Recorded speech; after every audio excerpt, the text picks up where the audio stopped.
Doy gracias a Dios por la grabación de este tema. Continuaremos hablando de Jacob.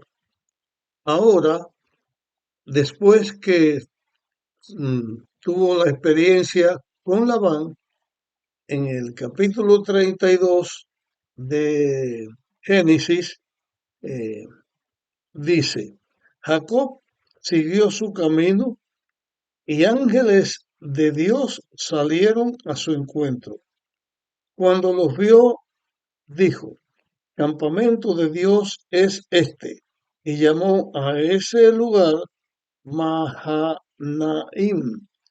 o sea, dos campamentos. Esta fue la experiencia que tuvo Jacob cuando salió de Galaad después de lo que sucedió con Jetro. Él vio ángeles de Dios. La Biblia no menciona otra cosa, sino que Jacob vio ángeles de Dios.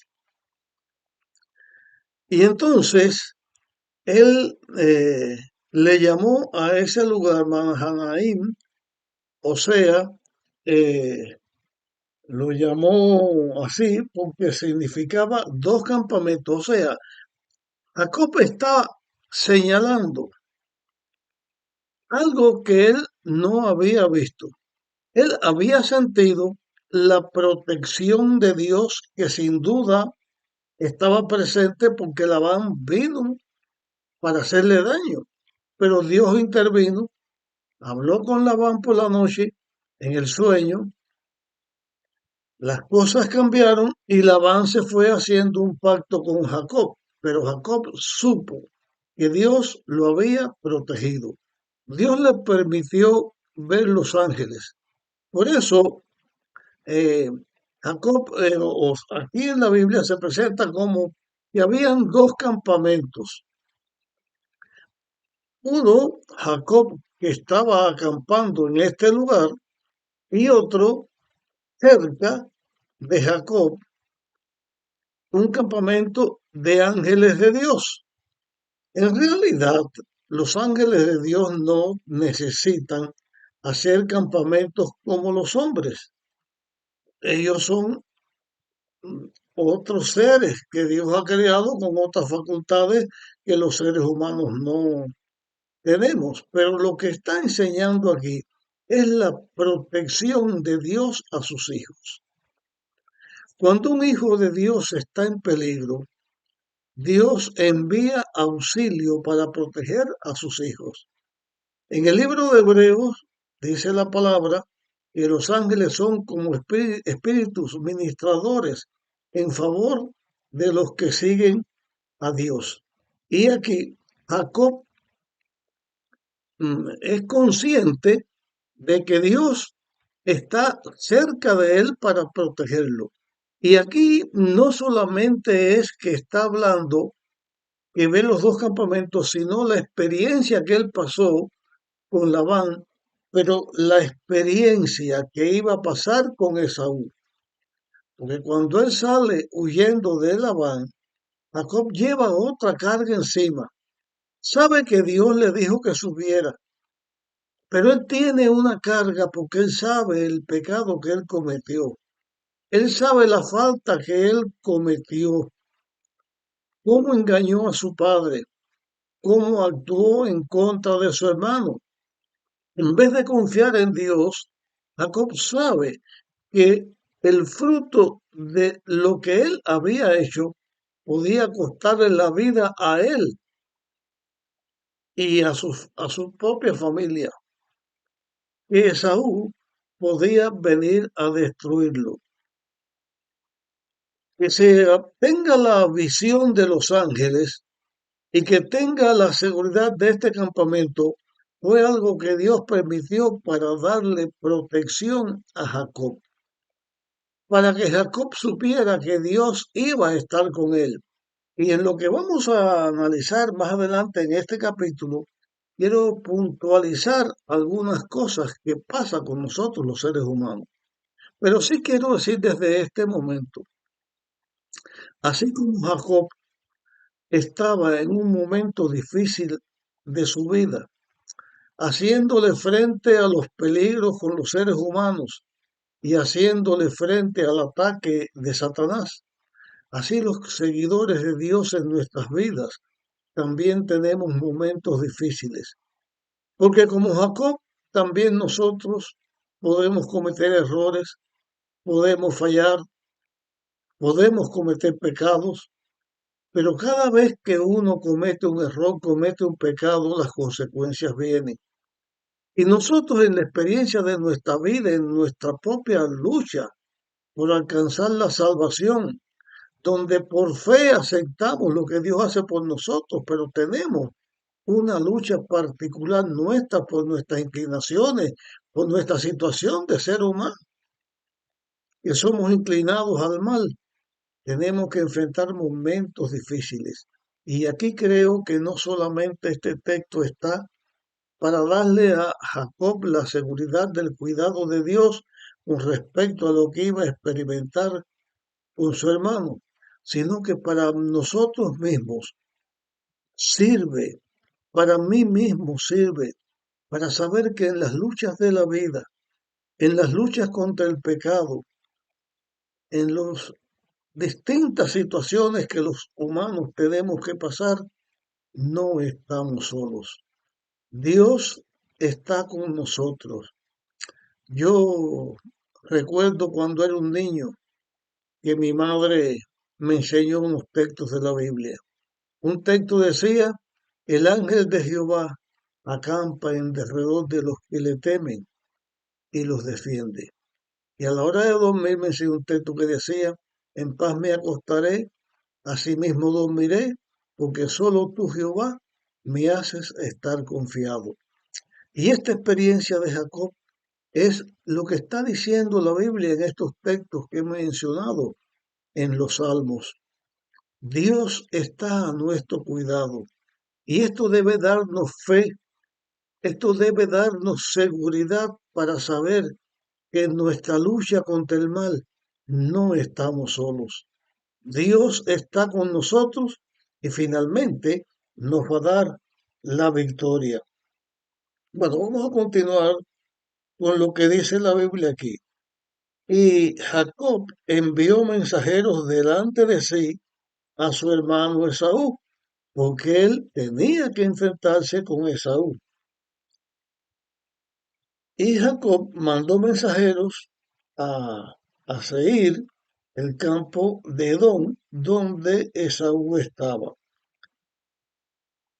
Y les mandó, decid a mi hermano Esaú, así dice tu siervo Jacob, hasta ahora he vivido en Labán, he vivido con Labán. Labán, por supuesto, también pariente de Esaú. Por la forma en que Jacob se presenta después de 20 años, porque Jacob con Labán estuvo 20 años, así que 20 años y un poco más de tiempo, es que Jacob se va a enfrentar con Esaú y Jacob viene de la manera correcta. Él viene, tu siervo Jacob, para que Esaú entendiera que Jacob no venía a hacer ningún reclamo de su primogenitura, que no venía buscando las riquezas de su padre, que no venía como superior a él, a Esaú, que venía como su siervo, que venía dócil, una forma de decir o pedir perdón por el engaño que él había hecho. Entonces, él se presenta como tu siervo Jacob y manda decirle también, y tengo vacas, asnos, ovejas, siervos y siervas. Envío a decir a mi Señor para hallar gracia en tus ojos. la forma humilde en que venía Jacob y también diciéndole que él también era rico, que Dios lo había prosperado, que él no venía buscando la parte de la herencia, que él no venía buscando la doble porción de la primogenitura, que Jacob no tenía interés en eso, que Jacob venía sumiso donde él estaba, pero que no venía a reclamar ningún derecho de ninguna cosa. Y esto es otra lección para nosotros, los hijos de Dios, porque en la vida a veces se presentan conflictos, a veces se presentan situaciones y los hijos de Dios debemos ser humildes, no debemos ser orgullosos. Tampoco los hijos de Dios somos personas que debemos estar aferrándonos a las ganancias o a los bienes terrenales. No es pecado que una persona tenga buena posición económica. No es pecado, no es mal que una persona tenga prosperidad, porque muchos hijos de Dios han tenido prosperidad en todos los tiempos. Siempre ha habido entre los hijos fieles de Dios, como entre los demás seres humanos, personas de prosperidad y personas de menos prosperidad. Pero nosotros al tratar con otras personas, también debemos ser inteligentes y ser humildes, no buscando lo de este mundo, sino agradando a Dios, siendo humildes y situándonos en una posición donde en todo lo que respecte que tengamos que hacer de nuestra parte, debe hacerse siempre para la reconciliación, para la unidad, para la edificación y no para el conflicto y para luchas. Y aquí también Jacob nos da un ejemplo en la forma en que él se presenta ante Esaú. No viene buscando ninguna cosa terrenal. En nuestro trato con los demás seres humanos, también los hijos de Dios debemos ser honestos y debemos demostrar, no solamente con palabras, sino con hechos, debemos demostrar que nuestro afán no está en este mundo, que nuestro deseo no son las glorias terrenales o las riquezas terrenales, que lo que nosotros buscamos es una patria mejor. Nosotros no buscamos las cosas de este mundo, buscamos a Dios. Finalmente, los que seguimos a Dios sabemos que aunque en la tierra tenemos una patria, que aunque en la tierra tenemos posesiones, lo que prima, lo fundamental en nosotros es la ciudadanía eterna, es estar con Dios y en todo lo posible que en nuestro trato con los demás demostremos que como amamos a Dios, también nos amamos a nosotros, pero como nos amamos a nosotros, amamos también a nuestros semejantes. Y Jacob trató de cumplir todas estas cosas porque eso él lo necesitaba para venir a enfrentarse con Esaú. Pendiente aún más por la amenaza que Esaú había dicho que lo iba a matar y teniendo también presente Jacob el fallo que él había cometido. Versículo 6 dice, los mensajeros volvieron a Jacob y le dijeron, fuimos a tu hermano Esaú y él viene a recibirte y 400 hombres con él. Esta declaración, este mensaje que Saúl manda, Jacob se preocupó porque en este mensaje no había ninguna palabras de Saúl de reconciliación. No había ninguna manifestación de Esaú que señalara que venía en son de paz. Esaú recibe el mensaje de Jacob y lo que hace es juntar 400 hombres y venir al encuentro de Esaú. A todas luces, lo que Jacob veía delante de sí era un peligro de muerte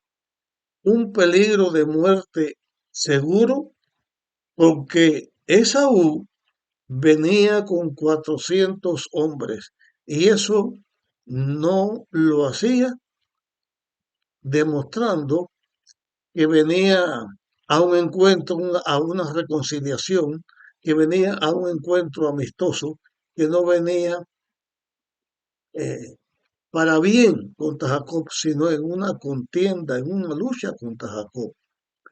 Cuando Moisés regresó a Egipto después que Dios lo mandó, se encontró con Aarón, pero Aarón vino a verlo él solo.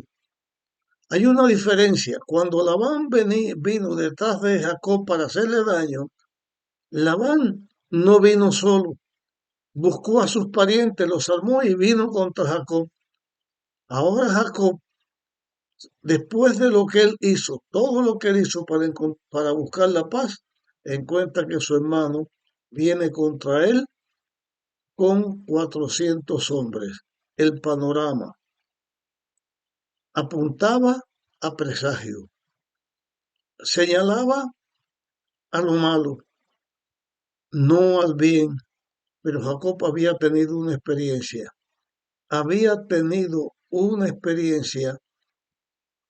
porque los ángeles de Dios se le aparecieron.